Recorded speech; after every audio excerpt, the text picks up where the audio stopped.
Hello you guys, welcome back to my channel. I'm getting a lot of puppy help right now for this video. I know, lay down please.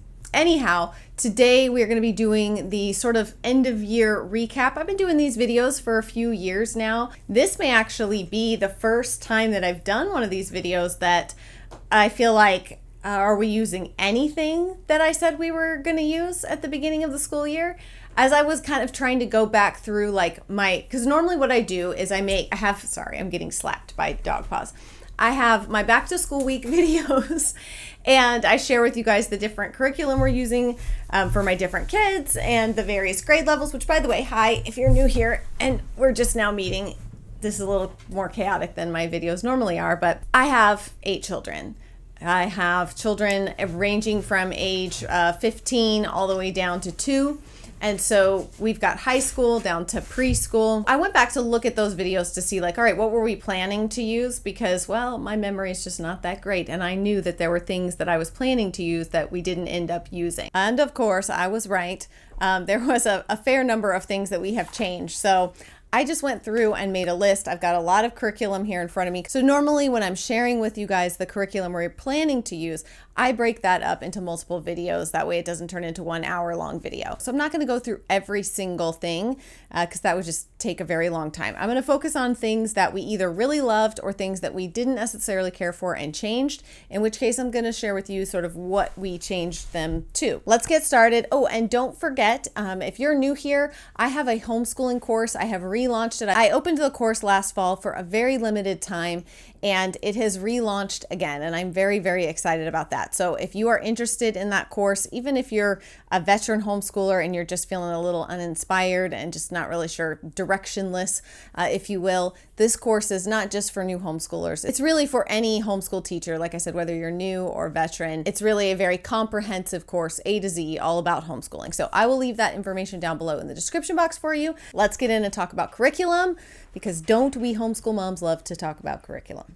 So let's first address that, yes, we are still doing our good and beautiful handwriting. Loved the good and the beautiful handwriting for a number of years. It's straightforward and my kids like it. There's a few things obviously that I take into consideration with curriculum, but one of them is, do my kids like doing this? Do they enjoy doing this? And especially if it's some kind of worksheet type thing, I'm very leery of just tossing worksheets in front of my kids, what feels like busy work. So they really all seem to really enjoy the good and the beautiful's handwriting. So we have stuck with that.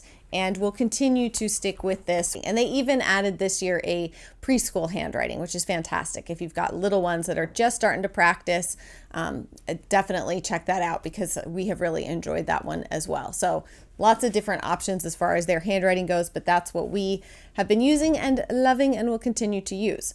Now, in terms of math, things have changed quite a bit, and I have a few things that I want to show you and share with you guys. So in years past, we have done teaching textbooks, and we do still have a couple students in teaching textbooks. We also this year, and let me just say, because I don't want to gloss over that as if it's just, we really like teaching textbooks. It's fantastic. It's an online math curriculum. And I believe they start at level 3, which I think is supposed to be like 3rd grade-ish. And then it goes all the way up through high school math. So there's lots of different options. This is really interesting. This is called Learn Math Fast. This is a really neat option. If you have a child who's maybe not all that interested in math, has struggled with a lot of practical application of math, because if we can just be honest, a lot of the stuff that they do in math workbooks and things is very abstract. It's just do this math problem for the sake of this math problem.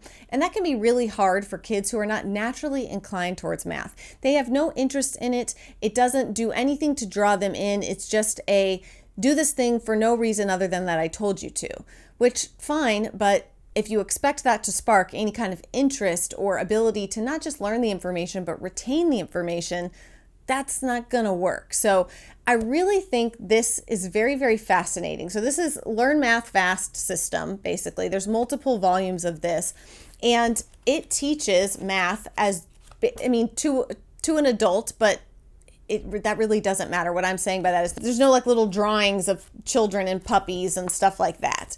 It's practical very, very practical application of mathematic concepts. If it's going to teach you about multiplying fractions and common denominators and measurements and things like that, those concepts are all taught with very practical application, very straightforward method. A lot of like, listen, this isn't something you're going to use a lot, and here's why. You would probably use this instead, but you still need to know it. So here's what it is. And then it also, like the practice problems, the word problems are actual, what I consider to be like practical life scenarios in which you might actually use this mathematics skill. I just wanted to share this because I think if you have a child that you're just like, I don't really know what I'm doing with math stuff for this kid, they're not interested, I just cannot recommend this enough. If you want to skip all the frill and fluff of certain math curriculums and you just want to teach them the concepts, look into this, okay? I want to say that. The second thing is this math curriculum. I listened to a podcast from one of the women who was Jo, I believe, is the woman that was on the podcast, part of the creators of this, and I believe she is a mathematics or maths, as she says, because apparently it is actually supposed to be called maths, not math. But that's not the point. The point is I believe she's a mathematics professor at Stanford. And she really feels that we're teaching math all wrong, that the reason that so many kids are behind in math is that we're teaching it wrong. Again, kind of what I said before a little bit about concepts not making sense, having no like solid footing in the real world. So, and also teaching things very sort of out of order to kids in a way that doesn't help it to make any sense, and boring kids to death by doing an entire year of algebra instead of breaking things up little by little into more bite-sized pieces. So there's lots of different volumes of this, and she does break it up into grade level, but it's called Mindset Mathematics, Visualizing and Investigating Big Ideas. And basically the concept is that math is broken up into a number of big ideas. And if we take those big ideas and then break them down even smaller, it's much easier for kids to understand mathematics as a whole. So it's a unique research-based visual approach to exploring the big ideas in mathematics. There's online stuff about it as well, but this isn't like a workbook for kids to do. This is like if you were the teacher and you wanted to teach and explain these things.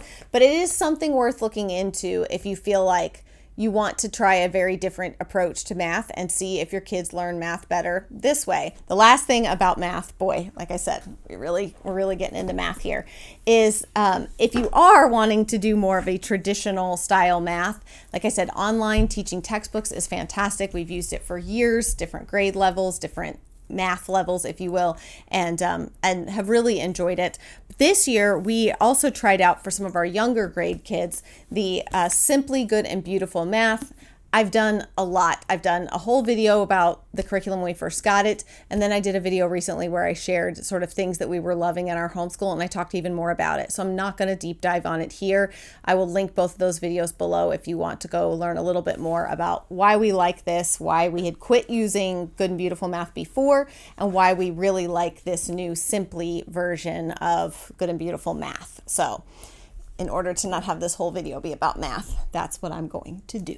Okay, another thing I mentioned with my younger kids was 5 in a Row. This is a curriculum that we had used the first edition of years and years ago and liked it, but other things, we just started using other things. We like to try new things, and that's just how we are.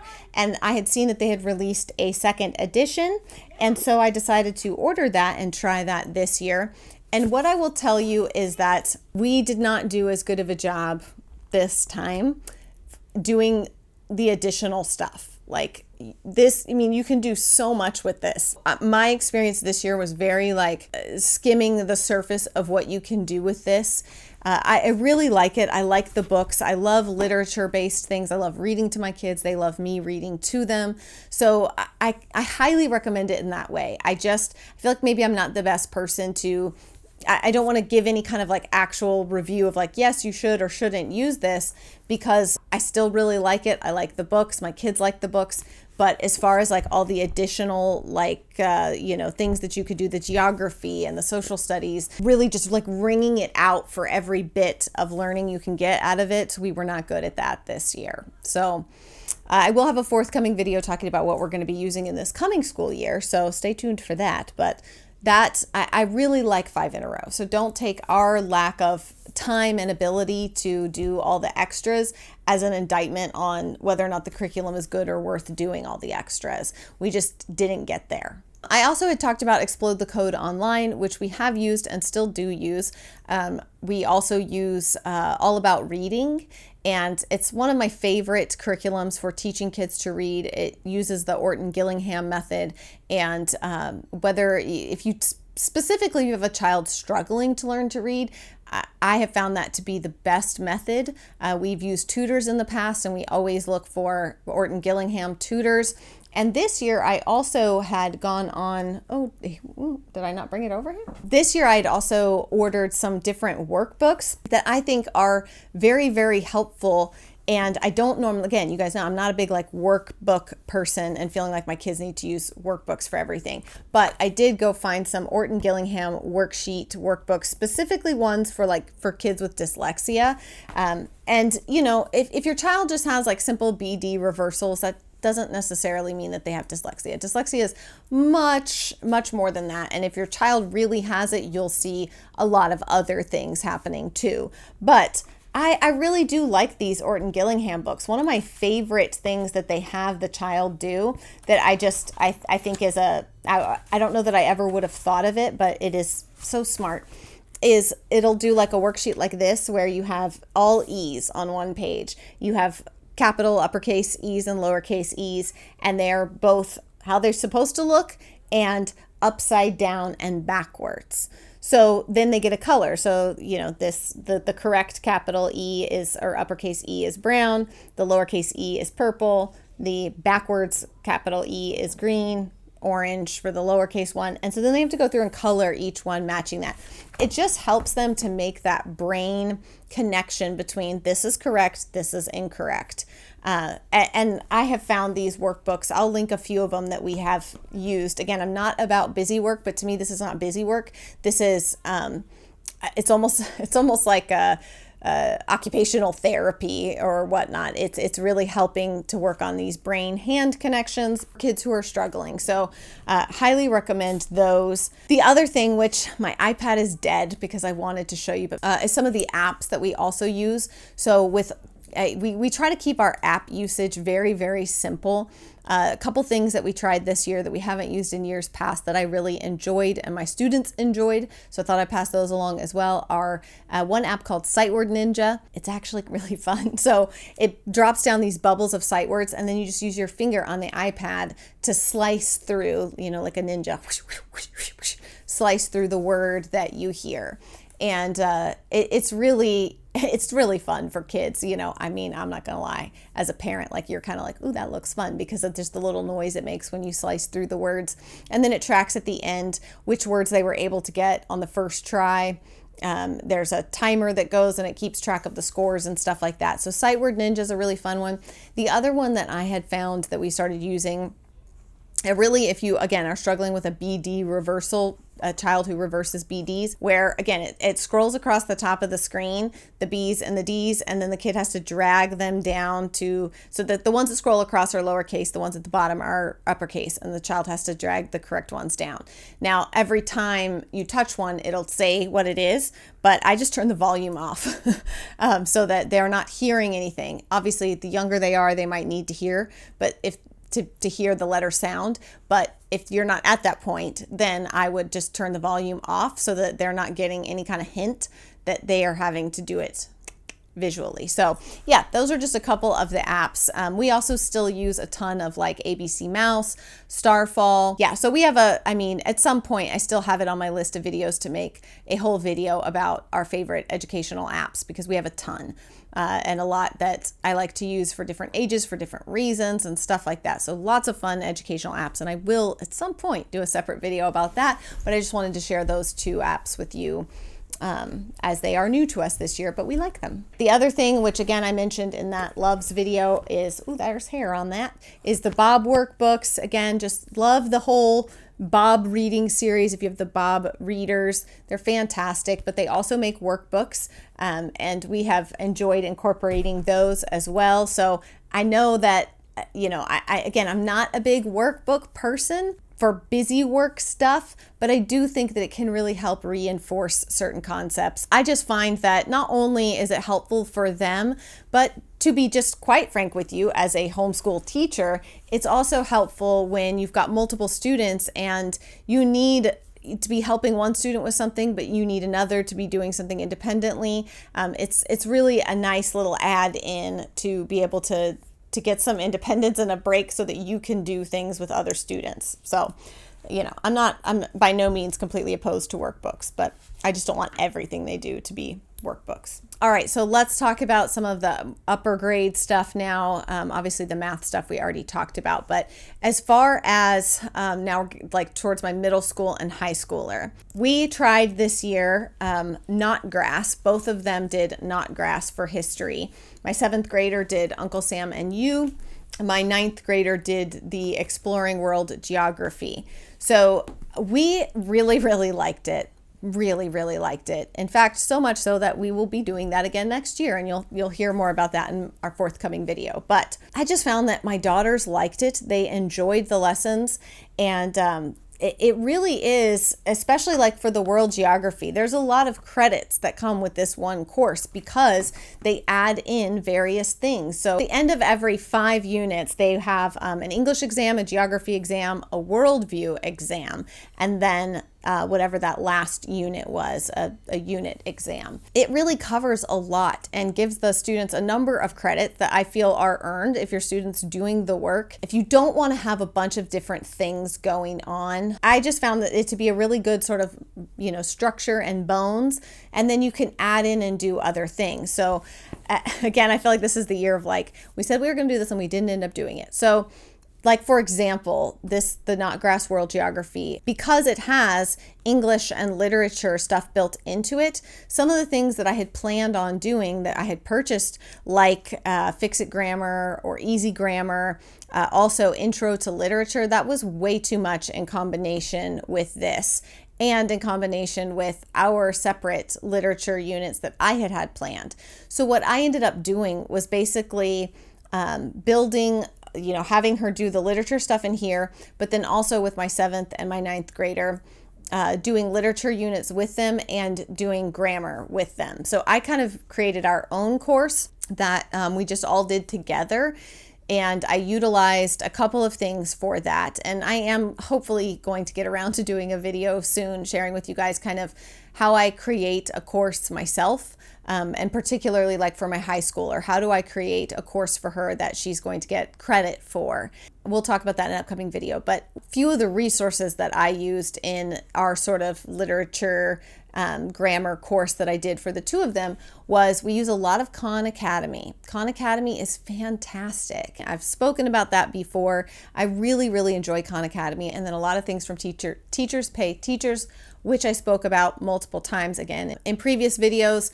I really enjoyed a lot of the literature and grammar units and things from there, incorporating those. So I kind of pull all those together into our own course. I really was, both for my 7th and 9th grader, really happy with the Not Grass history and the geography and all the other elements that it brings in. So very pleased with that.